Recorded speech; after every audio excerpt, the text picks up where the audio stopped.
कृष्ण कौन है?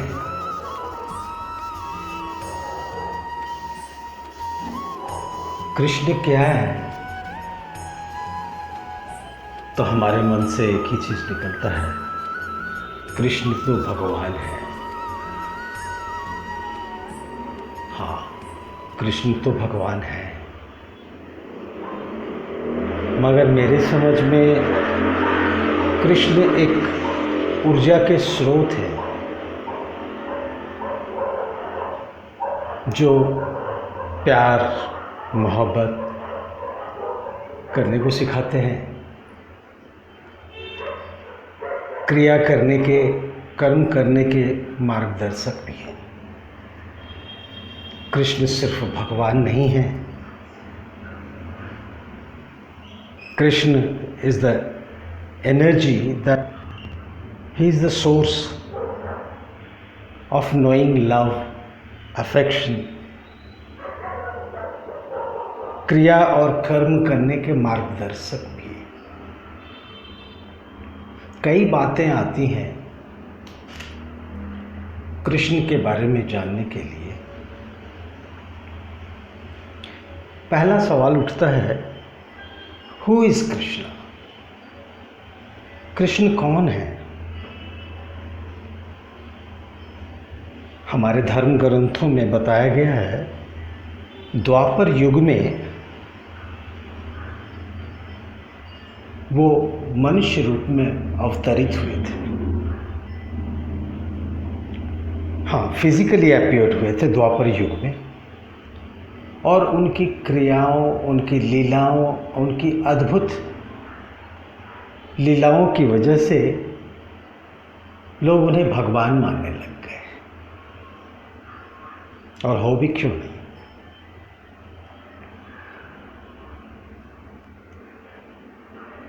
आखिर कृष्ण का मतलब क्या है? कृष्ण का शाब्दिक मतलब क्या है? अगर कृष्ण शब्द को, इसका संधि विच्छेद करेंगे तो इसमें आता है क, र और उष्ण। क का मतलब बहुत सारे हो सकते हैं, लेकिन इस कॉन्टेक्स्ट में हम क का मतलब कर्म से लेंगे, और रम जाना मतलब इसमें लीन हो जाना, और उससे जो उष्ण एनर्जी उत्पन्न होता है वही कृष्ण है। कृष्ण का मतलब, क से मतलब है कर्म, र से मतलब है रम जाना, उसमें लीन हो जाना, और उससे उत्पन्न होती है उष्ण एनर्जी उत्पन्न होती है, यही कृष्ण है।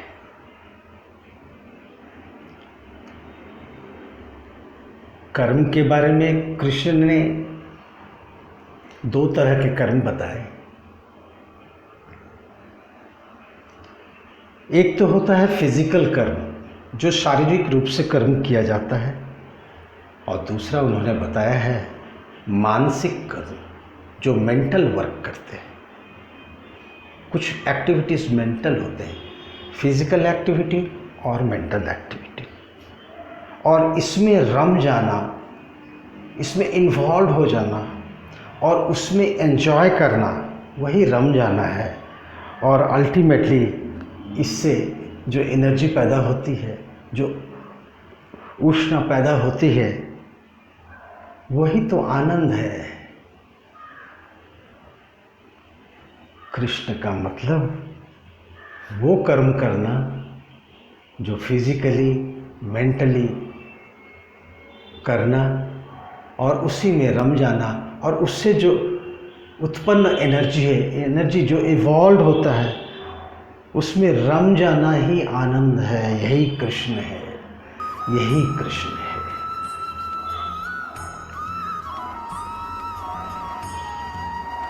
कृष्ण का अवतार तो हुआ,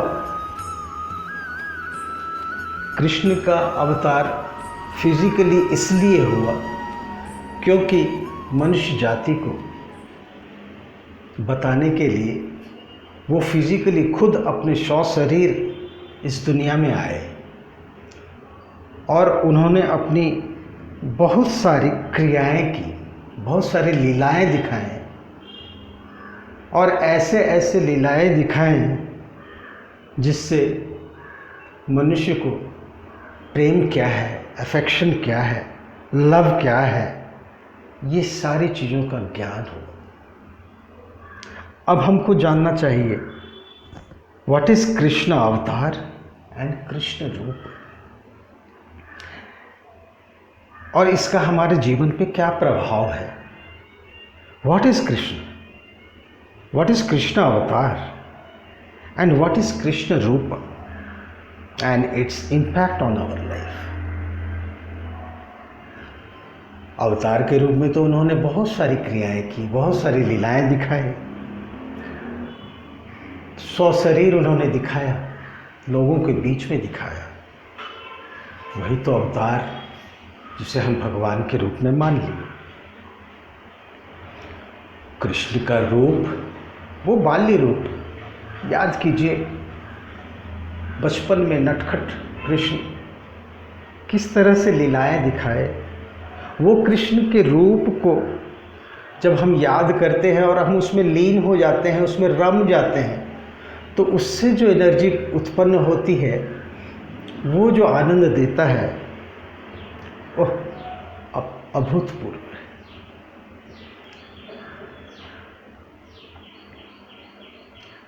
कृष्ण की वो बाल्यकाल के वो रूप हमारे माइंड में है। जब मन मस्तिष्क में कृष्ण का वो रूप आता है तो खुद ब खुद हम आनंदित होते हैं और यही आनंद हमें असीम ऊर्जा देती है।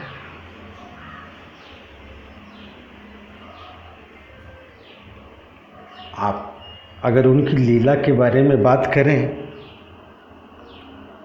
याद कीजिए थोड़ी देर के लिए, आप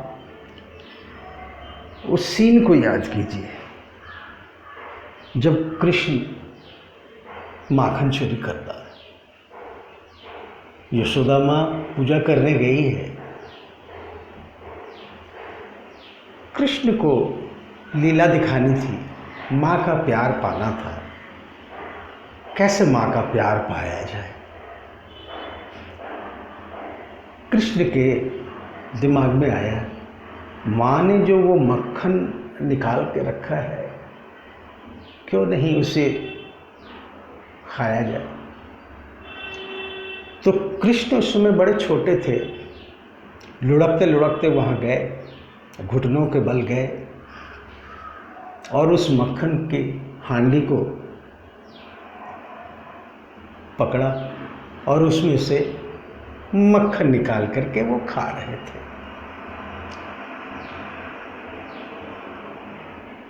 और कृष्ण अपने ही एक इमेज से वो बातें कर रहे थे, क्योंकि मैं जो कर रहा हूँ वो इमेज वो देख रहा है। देखो मैं ये चोरी कर रहा हूँ, मक्खन खा रहा हूँ, माँ से मत बताना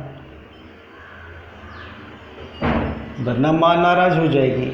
इसलिए तुम एक काम करो, थोड़ा मैं खाता हूँ, थोड़ा तुम खाओ। तो उन्होंने क्या किया, कृष्ण ने वो मक्खन थोड़ा उसको अपने ही इमेज को वो खिलाने के लिए हाथ बढ़ाते हैं, मगर वो इमेज है वो क्या खाएगा, तो वो मक्खन गिर जाता है। और इस तरह की वार्तालाप करते हुए, कृष्ण को अपने ही इमेज से बात करते हुए यशोदा माँ के कानों में वो शब्द जाते हैं। यशोदा माँ वहाँ से बाहर आती हैं, पूजा से बाहर आती हैं और देखती हैं कृष्ण तो मक्खन चुरा के खा रहा है और वो किसी से बातें कर रहा है और कह रहा है कि माँ से बताना मत, और वो मक्खन उसको खिलाने की कोशिश कर रहा है और वो गिर जा रहा है। तो माँ ने ये देखा, अद्भुत। तो माँ को गुस्सा की बजाय इतना प्यार उमड़ आया कृष्ण के लिए कि इतना छोटा सा बच्चा देखो मक्खन किस तरह से खा रहा है, और अभी ये इतना नटखट है, बड़े होकर क्या करेगा। माँ के मन में गुस्सा नहीं, प्यार भर आया। तो कृष्ण की इस लीला से हमें सब सीख मिलती है कि प्रेम कैसे लिया जाए, प्रेम को कैसे उत्पन्न किया जाए, औरों से प्रेम हम कैसे ले सकते हैं। इतना ही नहीं, उनकी और अजीबोगरीब लीलाएं हैं। जब थोड़ा बड़ा होता है तो गोपियों के साथ छेड़छाड़ करता है। छेड़छाड़ यहाँ तक कि गोपियाँ तालाब में नहाने जाती हैं तो उनके वस्त्र चोरी कर लेता है। तो गोपियों को गुस्सा नहीं आता है उसके ऊपर, गोपियों को उस पर हंसी आती है और उससे प्रार्थना करता है, हे कृष्णा हमारे कपड़े दे दो, हमारे वस्त्र दे दो। गुस्सा नहीं होता है, प्रेम होता है, अफेक्शन होता है। तो ये इस तरह के लीलाओं से कृष्ण ने सिखाया कि प्यार कैसे उत्पन्न हो सकता है, प्यार कैसे पाया जा सकता है। छेड़छाड़ से भी प्रेम मिलता है, छेड़छाड़ से गुस्सा नहीं होता है। इतना ही नहीं, ग्वाल वालों के साथ जो गाय चराने जाते थे, उन ग्वालों के साथ वो गाय चराने जाते हैं और गाय चराते चराते कई तरह के करिश्मे दिखाते हैं, और उस करिश्मा को देख करके ग्वाल वाल जो है उससे और प्रेम करने लगता है। कभी नदी में छलांग मार देता है, कभी शेषनाग पे चढ़ जाता है, तरह तरह के करिश्मे दिखाता है प्यार पाने के लिए। प्यार क्या है समझाता है कृष्ण, प्यार को ही बताया है लोगों को अपने लीलाओं के द्वारा।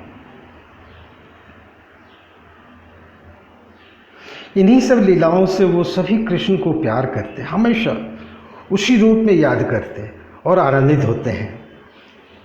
इसीलिए तो कृष्ण बहुत अट्रैक्टिव हैं। सवाल आता है, why Krishna is so attractive. Krishna इसलिए अट्रैक्टिव हैं उनकी लीलाओं के कारण, उनके अद्भुत चमत्कारों के कारण, उनका मनमोहक रूप जो हमेशा मन में छवि बनाकर पड़ा है। इसलिए तो कृष्ण बहुत अट्रैक्टिव हैं।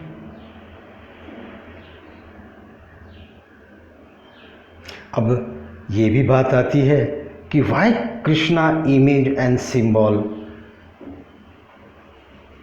भक्ति एनर्जाइजेस अस। हम लोगों को इतनी ऊर्जा कहाँ से आती है कृष्ण के इमेज को देख करके, उनकी तस्वीर को देख करके, उनके भक्ति से हमें इतनी शक्ति कहाँ से आती है, इतनी एनर्जी कहाँ से आती है। कृष्ण का इमेज ही ऐसा है। कृष्ण का इमेज बड़ा ही रोमांटिक है, भोलापन है, चमत्कारी है। चमत्कारी होने के कारण मानसिक क्रियाओं को इतना स्टिमुलेट करती है कि लोग उसमें रम जाते हैं, और उससे जो एनर्जी उत्पन्न होता है हम उसी में आनंदित होते हैं। यही ऊर्जित एनर्जी हमें आनंद देता है। अब ये आनंद क्या है? व्हाट इज आनंदम? व्हाट इज आनंद? आनंद तो बड़ा क्षणिक होता है। हाँ, जब कृष्ण के इस रूप को हम अपने मानस पटल पर याद करते हैं, उनकी लीलाओं को याद करते हैं, तो क्षणिक जो एनर्जी होती है वो आनंद देती है, और ये आनंद बड़ी क्षणिक होती है। लेकिन इसी चीज़ को अगर बहुत देर तक अपने मन में रखा जाए तो यही आनंद हमें खुशी देती है, हैप्पीनेस देती है। आनंद क्षणिक तो होता है, लेकिन इस आनंद में रम जाने से यही आनंद हैप्पीनेस में बदल जाती है, खुशियों में बदल जाती है। What is Gita? What is Gita? Gita क्या है? महाभारत के युद्ध में कृष्ण सशरीर अर्जुन को शारीरिक कर्म करने के लिए मानसिक रूप से तैयार कर रहे थे। महाभारत युद्ध में कृष्ण सशरीर अर्जुन को शारीरिक रूप से कर्म करने के लिए मानसिक रूप से तैयार कर रहे थे। तो कृष्ण और अर्जुन के इन्हीं संवादों का संकलन ही गीता है। उन्होंने इसमें बताया, महाभारत के युद्ध में कृष्ण ने अर्जुन को बताया